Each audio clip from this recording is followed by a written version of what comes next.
Molweni bethunana. This is Ivimbela. Ivimbela from Undlovu. Ndilithenge eCosmix. I think it's around aligqithanga kodwa kwi-R20.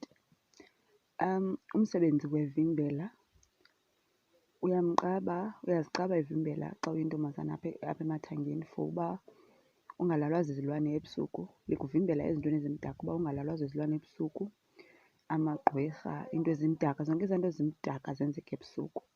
Uyakwazi noliqaba umntana xa unosana, umqabe apha efokothweni, umqabe ngaphantsi, umqabe nalapha empumlweni for umvimbela emagqwirheni nakwizinto ezimdaka.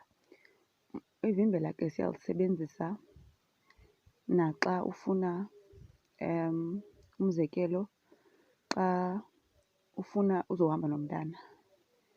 You use ivimbela xa uzohamba nomntana uyazi uba uzodibana nabantu abanintsi ezindaweni ezininzi. Not umntana qha, nawe uyakwazi ulifaka xa uzazi uba uzawudibana nabantu abanintsi. Abantu abanintsi bayasensa amayeza amdaka.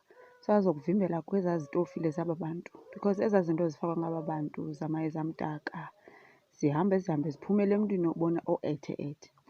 So mna ngelam ingase umntu ahlale ezivimbele bethunana. Uthenge ivimbela lakho, uthi noba uzoyaphi uzithi ivimbela lakho endlebeni, uzithi ngaphantsi, uthi nasempumlweni nalapha efokothweni. Naxa uzolala uzifake ivimbela enzela uba yonke laa mikhuba eyenzeka ebusuku usinde wena. Enkosi. Please like and subscribe. Danko.